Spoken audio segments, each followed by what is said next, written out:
유명희 산업통상자원부 통상조섭본부장과 만난 윌버로스 미국 상무장관이 한일 무역 갈등에 대해 미국도 필요한 역할을 하겠다고 말했습니다. 소비 심리가 석 달 연속 악화됐습니다. 일본의 수출 규제, 미중 간의 무역 분쟁, 수출 부진 등이 겹치며 경기에 대한 비관적 인식이 심화됐기 때문으로 풀이됩니다. 반면 서울 아파트값 반등세에 힘입어 주택가격 상승 기대감은 확산되는 양상입니다.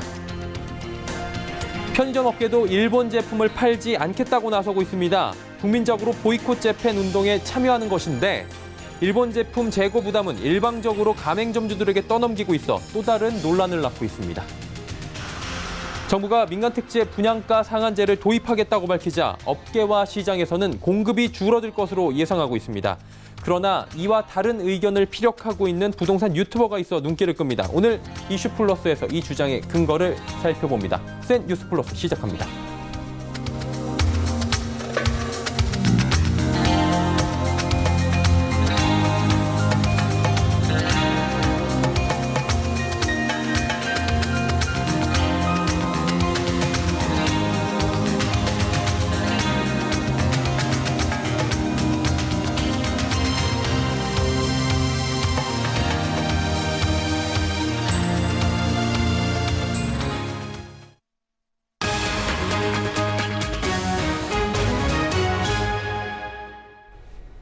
시청자 여러분 안녕하십니까? 센 뉴스플러스 서정덕입니다.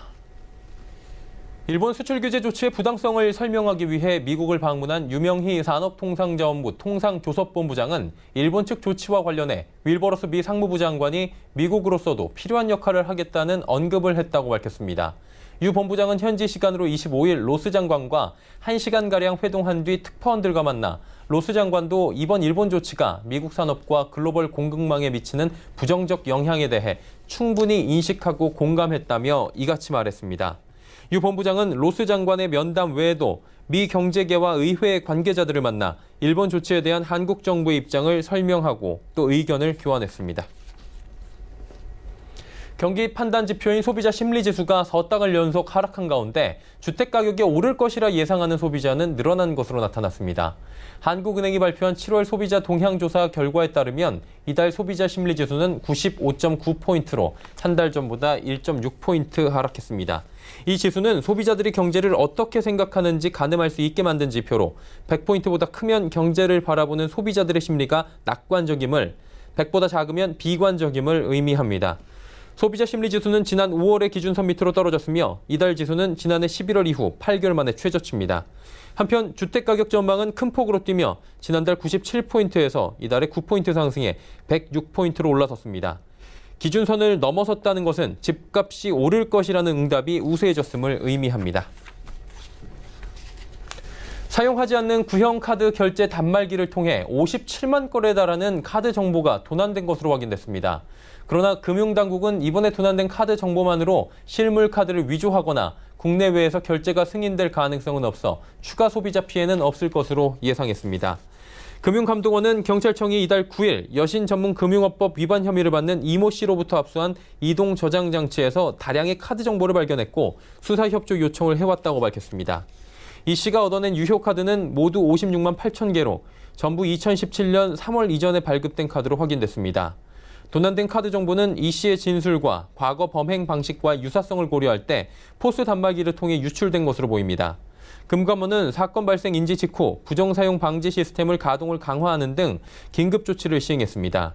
이 씨는 2014년도에도 포스의 악성 프로그램을 심어 신용카드 정보를 유출한 혐의로 복역한 바가 있습니다. 편의점 업계가 일제 불매 운동에 일제히 동참을 선언하고 나선 가운데 정작 이로 인한 피해는 점주들이 본다는 주장이 되게 됐습니다. 당장 8월부터 맥주 할인 행사에서 일본 제품을 제외하는데 미리 점주들에게 공지하지 않았고 술과 담배는 반품 대상에서 제외돼 점주들만 피해를 입게 됐다는 겁니다. 애국 마케팅으로 가맹본부의 이미지는 좋아졌는데 정작 금전적 손해는 점주에게 온전히 떠안게끔 했다는 지적입니다. 문다혜 기자의 단독 보도입니다. 최근 주요 편의점들이 일본의 보복성 수출 규제에 맞선 전 국민적인 일제 불매 운동에 나섰습니다. 수입 맥주 묶음 할인 행사에서 일본 맥주를 제외하는 내용입니다. 이를 통해 자연스레 일본 맥주 수요를 줄이겠다는 방침입니다. 그런데 정작 이에 대한 금전적 피해는 점주들이 보게 되는 것으로 알려지며 점주들이 반발하고 나섰습니다. 술과 담배는 아예 반품 금지 대상에서 제외되기 때문에 결국 남은 재고는 점주 몫이란 것입니다. 업계 1위 CU의 가맹점주 협의회에 따르면 현재까지 점포당 일본 맥주의 재고는 100개에서 200여 개로 알려졌습니다. 원가로 따지면 점포당 약 20만 원의 피해를 보게 됩니다. 또 일본 맥주를 행사에서 제외한다는 내용도 점주들에게 사전에 제대로 고지되지 않은 것으로 알려지며 반발이 거세지고 있습니다. CU의 경우 OPC라는 프로그램을 통해 점주들에게 프로모션과 관련한 내용을 전달하는데 이번 내용은 올라오지 않은 것입니다. 점주들은 미리 알았다면 발주를 중단해 피해를 최소화할 수 있었으나 이로 인해 계속 발주하던 점주들은 꼼짝없이 그 재고를 모두 떠안게 됐다고 주장하고 있습니다. 한 점주는 미리 고지하면 본사가 재고를 모두 떠안게 되니 하지 않은 것이라고 지적하며 결과적으로 일제불매 마케팅 비용을 점주에게 모두 떠넘긴 것이라고 말했습니다. 이에 점주들은 가맹본부가 이번 사안에 대해서는 반품을 받아줘야 한다고 주장하고 있습니다. 일본 맥주를 행사 제품에서 제외하기로 어제 저희가 기사를 통해서 알게 됐어요. 미리 공지가 됐어야 되는데 전혀 공지된 게 없었고요. 그렇게 되면 기존에 갖고 있던 재고들을 저희들이 다 떠안게 되는 거고요. 본사에서는 반품을 받아주지 않습니다. 그러면 마케팅은 본사가 하지만 실질적으로 그 비용은 점주가 부담하게 되는 거죠. 이 반품에 있어서 조금 더 자유롭게 본사에서 받아줄 수 있게 그렇게 좀 됐으면 좋겠습니다. 그러나 가맹본부는 공지가 미리 나가지 않은 것이 고의가 아니라고 해명했습니다. 일반적으로 본사의 공지는 점포관리 담당 직원을 거쳐 점주들에게 전달되는데 지난 25일 전달한 것인 만큼 점주들에게 도달하기까지 시차가 있던 것이라고 설명했습니다. 또 상품 배송이 일별로 이뤄지기 때문에 남은 양은 자연 소질된 가능성이 크다고 덧붙였습니다. 가맹본부는 이번 일제 불매 마케팅과 관련해 점주들의 피해를 최소화할 수 있는 방안을 검토 중이라고 밝혔습니다. 서울경제TV 문다희입니다. 상가 규모가 커 재건축 추진에 어려움을 겪고 있는 아파트가 있습니다. 건축법에 따르면 재건축을 위해서는 아파트 주민뿐만 아니라 상가 소유자들의 동의도 필요하기 때문입니다. 서울 잠실 장미아파트 얘긴데요. 이 단지는 상가 소유자 비중이 20%나 됩니다. 이들은 지금 장사가 잘 된다며 재건축에 시큰둥한 상황입니다. 재건축을 하루빨리 추진하고 싶어하는 아파트 주민들과의 갈등이 계속되고 있다고 하는데 그 현장을 이하라 기자가 다녀왔습니다. 잠실 장미아파트의 상가는 총 3동. 아파트 상가치고는 규모가 꽤 큽니다. 이렇다 보니 재건축 조합 설립 추진에도 상가 소유자들의 동의가 중요합니다. 문제는 아파트 주민들은 재건축을 원하고 상가 소유자들은 반대한다는 겁니다. 그리고 그 2, 3년 사이에 장사가 더 잘 되는 거예요? 아무리 빨라도 수능은 아파트는 많이 올랐는데 상가는 지금 글쎄요 오르고 있는 것 같진 않은데. 상인들 반대가 아파트 재건축 추진에 발목을 잡은 사례는 이번이 처음은 아니지만 잠실 장미아파트는 상황이 조금 다릅니다. 동의를 받아야 하는 전체 4,300여 명 중 20%가량인 800여 명은 상가 소유자들의 몫이기 때문입니다. 이렇게 대단지 아파트면서도 상가가 대규모로 있는 경우는 흔치 않습니다. 이런 경우는 합의를 도출하기가 매우 어려울 수 있습니다. 최근 잠실 장미종합상가 재건축협의회 준비위원회가 겨우 만들어졌지만 상인들 반응도 뜨뜻미지근한 상황. 저희 편에서 다 잘 되는 건 아니고 장미상가 인근에 삼성 SDS, 쿠팡 등 대규모 사무실이 들어서면서 1만 명가량의 상주 근무 인원이 생겼습니다. 장미상가 상인들 입장에선 엄청난 호재인 겁니다. 주변 고층 빌딩에 계속 사무실이 들어설 예정이라 상인들의 매출 기대는 오히려 전보다 더 커진 상황입니다. 재건축 추진이 지지부진하자 집값도 인근 재건축 단지와 차이가 나는 상황. 이미 재건축 이주를 한 미성아파트는 5월 17억에 거래됐는데 같은 달 장미아파트는 12억 6천만 원에 거래됐습니다. 서울경제TV 이하라입니다. YG 엔터테인먼트의 악재가 끝도 없이 나오고 있습니다. 빅뱅 전 멤버 승리에서 시작된 악재가 싸이 양현석 전 대표를 넘어 이번엔 빅뱅의 또 다른 멤버 대성에게 향했습니다. 대성이 소유한 건물이 성매매 장소로 사용되고 있다는 보도가 나왔기 때문입니다.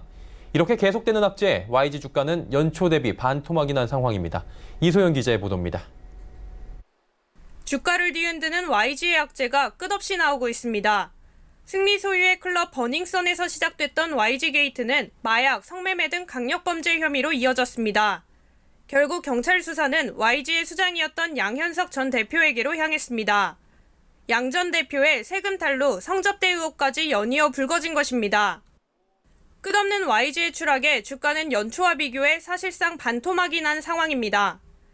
지난 1월 4일 48,900원이었던 주가가 현재는 25,000원대까지 떨어졌기 때문입니다. 여기에 최근 또 하나의 악재가 YG를 덮쳤습니다. 빅뱅의 멤버 대성이 소유한 건물이 불법 유흥업소로 사용됐다는 의혹이 불거졌기 때문입니다. 해당 건물 내 5개층에서 불법 유흥업소 운영은 물론 성매매까지 이루어지고 있다는 한 언론의 보도에 YG의 주가는 오늘 또다시 하락했습니다. 대한민국 3대 엔터주로 꼽혔던 YG의 추락은 어디까지일까? 추가적인 루머에 연류가 안 되고 그렇다면은 진짜 이제 지금은 바라 수준인데 남은 게 이제 국세청 세부조사 결과거든요. 그래서 이제 그것만 나오면은 하방이 잡히지 않겠느냐 그런 기대감 가지시는 분들이 있긴 한데 정말 큰 뭐가 반전이 나오지 않는 이상은 YG 엔터는 과거에 그걸로 회복하기가 상당히 힘들지 않을까. 또 다른 증권사 연구원은 바닥을 할 수 없는 YG의 흐름에 투자 전망 분석 대상에서 YG 엔터테인먼트를 제외할 예정이라고 말했습니다. 끝없이 나오는 악재 속에 YG가 이전의 명성을 회복하긴 어려울 것으로 보입니다. 서울경제TV 이소연입니다.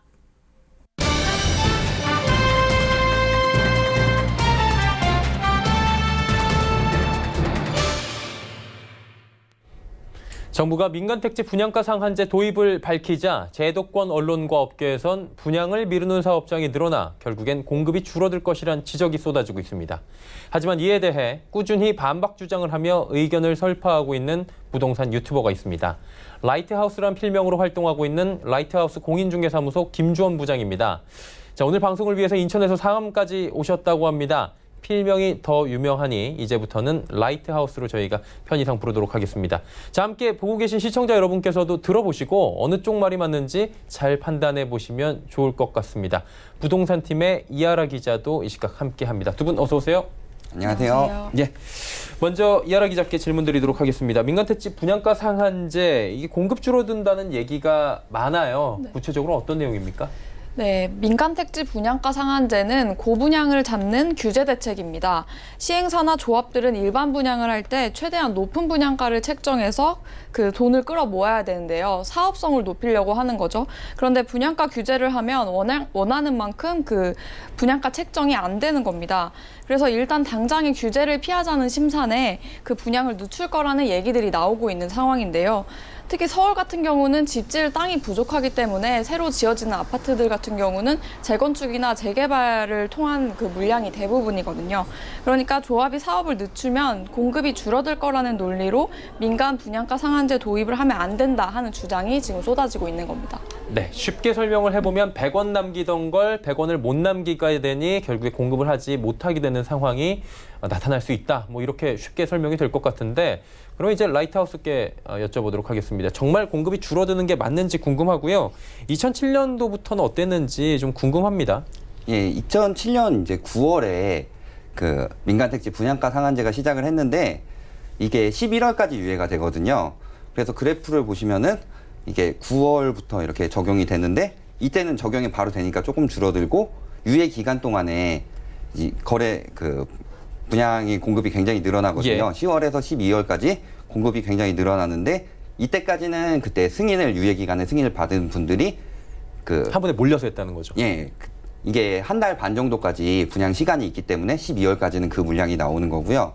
이때 몰려서 하니까 이제 줄어야 된다라고 하는데 보시면 뒤에 계속 주로 10,000건 이상이 많이 나오거든요. 예. 그러니까 전국적으로 봐도 이렇게 많이 줄지는 않고 그다음에 서울 주택 분양 실적을 보시더라도 서울에서도 지금 보면 4월 제외하고는 2008년 4월이요. 예, 2008년 4월 제외하고는 그 이전보다 오히려 더 많이 되는 경우도 많거든요. 특히 뭐 4월이나 6월이나 10월 같은 경우에는 4천 건도 넘어가면서 이제 그 이전보다 훨씬 많이 되고요. 이게 2008년 12월 이때쯤 떨어지는데 예. 이거의 분양가 상한제 때문이 아니라 그 당시 2008년 9월에 리먼 브라더스 사태가 금융위기 터지면서 왔었죠. 예. 그것 때문에 이제 떨어지는데 이걸 가지고 분양가 상한제 때문에 공급이 떨어졌다. 이렇게 이야기를 하니까 네. 이게 문제가 되는 거죠.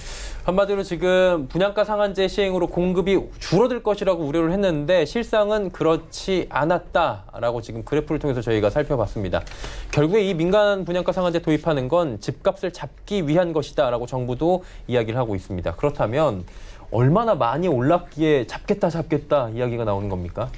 네, 서울 분양가 상승률은 일반 아파트 분양가 상승률에 비교해서 2배 이상 높습니다. 김현미 장관도 이 점을 들어서 민간택지 분양가 상한제가 필요하다고 한 건데요. 민간택지 분양가 상한제가 시장에 영향을 미치기 시작한 2008년 초부터 2014년 말까지 7년간 주택시장은 안정세를 보였습니다. 글로벌 금융위기하고 보금자리 주택 공급 등의 다른 요인이 있긴 했지만 그동안은 오르기만 하던 분양가가 이때는 주춤했던 겁니다. 그러나 2015년부터 분양가 상한제가 폐지된 이후에 지금까지 분양가는 계속 오르고 있습니다. 부동산 시장이 과열 조짐을 보이자 문재인 정부 초반에 나왔던 대책도 이 분양가 상한제였습니다. 그러나 2017년 시행령 개정에도 실제 적용은 이루어지지 않아서 사실상 현실에서는 유명무실했던 게 사실입니다. 그러는 사이에 서울 분양가는 3.3제곱미터당 2,200만 원 선에서 2,700만 원가량으로 평균 20% 정도 뛰었습니다. 네. 2,700만 원도 요즘에 만약에 내놓는다고 하면은 굉장히 저렴하다라는 이야기가 나올 거예요. 3, 4천만 원대의 분양가들을 저희가 심심찮게 볼 수가 있는 건데 다시 한번 라이트하우스께 또 여쭤보는 시간 갖도록 하겠습니다. 일부에서 민간 분양가 상한제로 공급이 부족해지면 수요 공급의 원리로 인해서 집값이 폭등할 것이다라는 주장이 나옵니다. 어떻게 보고 계십니까? 일단 첫 번째는 아까 말씀드린 대로 공급이 줄어들지 않는다는 건데요. 지금 당장 공급되는 거는 그 몇 년 전에 분양을 한 거기 때문에 당장 공급은 문제가 없고 네. 이제 지금부터 이제 3, 4년 뒤에 공급이 부족해지냐 아니냐 이걸 가지고 이야기를 하시는데 예전 사례를 보았듯이 문제가 안 되거든요. 이게 일반 분양이냐 재건축 분양이냐의 차이인데 이제 재건축 분양이나 이런 쪽에서 수익성이 좀 안 나오니까 할 수는 있겠지만 일반 분양을 하시는 분들은 수익이 줄어든다고 해서 안 하진 않는다. 예, 안 하진 않을 거죠. 회사도 유지해야 되고 하니까 안 할 수는 없는 거고 지금 일반 분양 쪽을 보시면은 이번 3기 신도시 계획에서 1차, 2차 발표를 한 게 총 36,700호 서울에서만 이만큼 나오는데 네. 요게 계획이 되어 있고 재건축 재개발 같은 경우도 지금 이게 2018년 8월에 나온 수도권 주택 공급 계획인데요. 보시면 서울에 33만 7천호가 계획되어 있고 예. 이 중에서 착공이 들어간 게 8만 4천호 그리고 사업 시행 인가까지 끝난 게 10만 6천호 있어서 결코 공급이 부족하지 않은 거죠. 그리고 보시면은 그 민간택지 분양가 상한제로 공급이 줄어든다 하더라도 예. 일단 분양가 자체가 낮아지는데 기존 아파트는 비싸게 나오고 있고 그다음에 그 새로 분양되는 아파트들은 굉장히 저렴하게 공급이 되고 있는데 사람들이 이 신축 아파트를 사지 않고 기존 주택을 비싸게 산다 이렇게 이야기하는 게 사실은 말이 안 되는 거거든요. 그래서 그런 부분을 보시면 되겠고 예를 들어 진짜 분양가 상한제가 있어서 공급이 줄어서 그 가격이 떨어진다, 가격이 오른다. 폭등한다 예. 이렇게 이야기를 하면은 2015년에 오히려 민간택지 분양가 상한제를 막았을 때는 가격이 떨어져야 되는 게 맞는 건데 저희 얘기하는 그래프를 항상 보시면은 그때쯤에 이제 부동산 경제 완화 정책 3법이나 이런 완화 정책이 동시에 일어나면서 가격이 굉장히 폭등하게 되거든요. 반대로 이번에 분양가 상한제가 적용이 되면은 가격이 떨어질 거다 이렇게 예측이 되는 거죠. 네, 결론적으로 보자면 현 정부는 일관되게 부동산 규제 기조를 정부 출범 때부터 유지하고 있는 겁니다. 부동산으로 투기하지 마라, 이런 시그널인데 그렇다면 내 집 마련을 하고 싶은 무주택자라면 언제쯤 집을 사야 될지 이게 가장 중요할 것 같은데 언제쯤 사는 게 좋아요? 원래 사실은 이게 정확한 시기를 말씀드리기가 어려운 게 현재는 이제 아파트 담합이나 이런 걸로 인해서 매수 심리가 잘 바뀌지 않으니까 이 변동폭이 확실히 언제 나온다 이렇게 말씀을 드리기는 힘들고요. 사실은 원래 2015년쯤부터 인구수가 이제 증가세가 멈추면서 주택 가격도 물가 상승률 정도로 올랐어야 맞는 건데 이게 계속 폭등을 하게 되니까 정부에서 잡은 거거든요. 그래서 파리 대책쯤에는 이제 한번 집값이 잡혔어야 되는데 이때 또 매수 심리 부추기는 똘똘한 한 채라든가 이런 프레임이 나오면서 가격 거품이 더 붙어버린 거고 네. 사실은 이 거품이 빠져야만 집을 살 수 있는 그런 시기가 나오는 건데 그때쯤부터 생각을 해보면은 한 2015년 말에서 2016년쯤 됐을 때 그때의 가격이 물가 상승률 비례했을 때 알맞은 가격이다 이렇게 생각이 들고요. 그때쯤 빠질 때까지 한 20% 정도 빠질 때까지는 기다렸다가 사시는 게 좋을 것 같습니다. 단 이제 지금 기조로 정책이 잘 유지가 된다면은 거래 절벽 기간으로 당분간은 안 떨어지고 거래가 안 되면서 이제 소폭의 상승이나 하락세가 나오는데 이게 거래 건수가 몇 건이 없다 보니까 비싸게 거래되는 건 한 건 있으면은 가격이 오르고 낮게 거래되는 한 건이 있으면은 하락세가 나오는 이런 현상이거든요. 이렇게 지표 나오는데 이런 거는 가지고 뭐 바닥론이니 뭐 지금 바닥을 쳤다 이런 얘기는 좀 믿으시면 안 되고요. 예. 사실은 2기 신도시, 3기 신도시 지금 개발 중인데 이게 결국은 서울로 다 몰릴 거다 이렇게 이야기를 하는데 사실 지금 1기 신도시 분당이나 일산이나 이런 곳으로도 지금 서울 수요가 굉장히 많이 분산이 됐거든요. 예. 그래서 이 2기 신도시나 이제 3기 신도시 활성화되고 광역 교통망 나올 때쯤 이때쯤에는 이제 서울 주택 가격이나 신도시 주택 가격도 다 안정화가 돼서 이때쯤 구매하시는 게 가장 좋을 것이라고 생각됩니다. 네.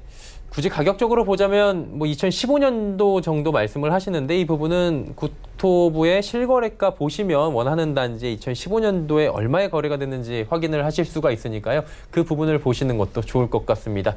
분양가 상한제에 대해서 두 분과 함께 이야기 나눠봤습니다. 부동산팀의 이하라 기자 그리고 라이트하우스 김주원 부장이었습니다. 고맙습니다. 감사합니다.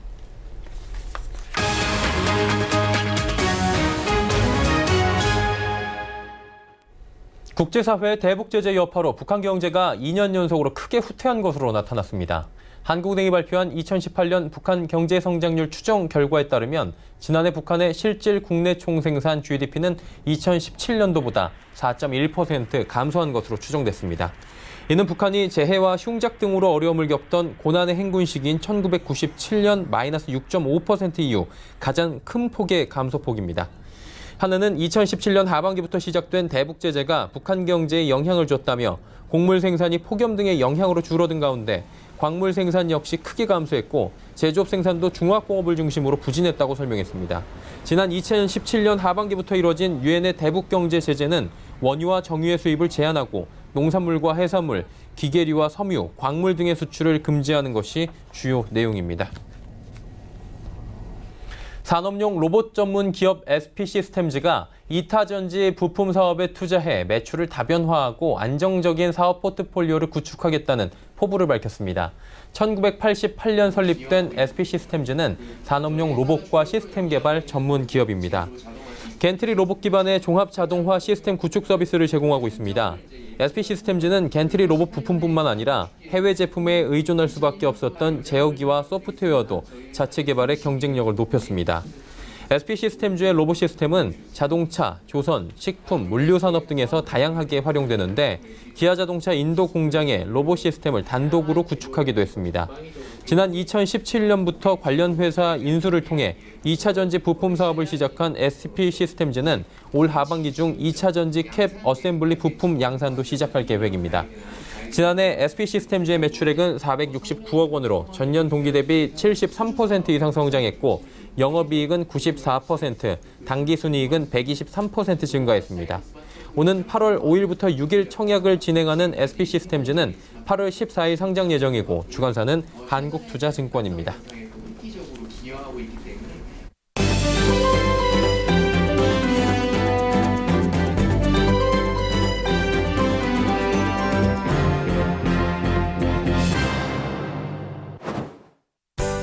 체지방량과 혈압, 혈당 수치는 그날의 컨디션에 따라 시시각각 변하는데요.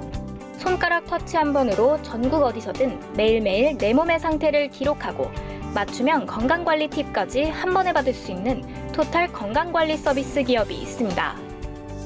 비만이나 고혈압, 당뇨와 같은 만성질환을 일상 속에서 제대로 관리할 수 있는 캐디 유 헬스케어로 아시아권은 물론 칠레, 미국 등 전 세계 시장으로 뻗어나가고 있는 헬스맥스에 대해 알아봅니다.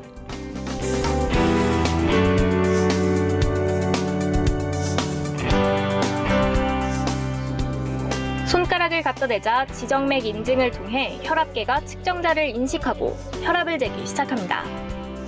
혈압뿐 아니라 체성분과 콜레스테롤, 스트레스 지수 등을 언제, 어디서 몇 번을 재든 자동으로 측정자의 모바일 앱에 측정된 값이 저장됩니다.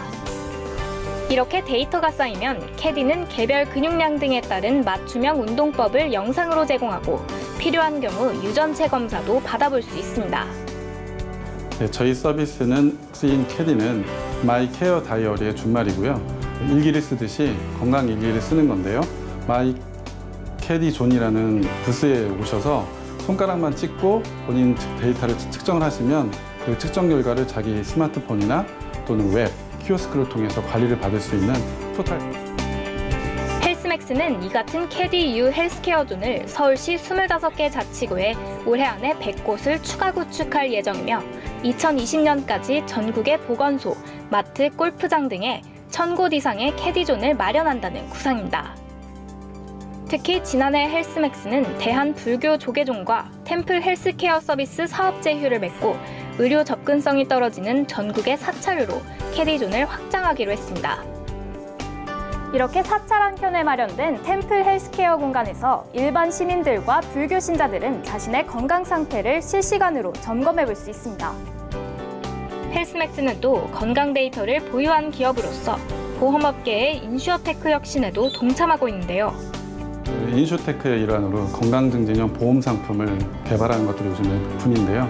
저희 같은 경우는 그 대상자의 건강과 관련된 데이터를 갖고 있기 때문에 보험 대상자가 건강을 잘 관리했을 때 그 건강보험료의 할인이라든지 인센티브를 주는 그런 상품들입니다. 그래서 건강증진형 보험 상품 개발하는 데 같이 참여하고.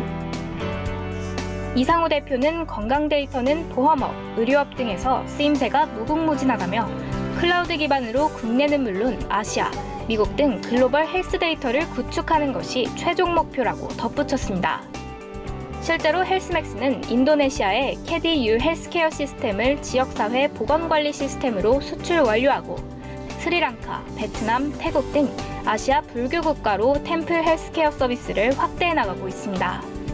네, 단기적으로는 지금 인도네시아, 싱가포르 쪽에 올해 안에 서비스를 시작하는 게 저희 목표고요. 중장기적으로는 지금 남미 또는 이제 북미의 미국이나 캐나다 쪽에 서비스를 지금 내년부터는 지금 시행하는 게 저희 목표인데요. 미국 같은 경우는 이미 시범 서비스를 끝냈고요. 그에 따른 이제 비즈니스 계획을 좀 구체화해서 곧 지금 진출을 서두를 예정입니다. 한편 헬스맥스는 올해 연매출 100억 원을 달성하고 앞으로 3년 안에 상장하는 것을 목표로 하고 있다고 밝혔습니다. 서울경제TV 고현정입니다. 센 뉴스 플러스 마칩니다. 함께해 주신 여러분 고맙습니다.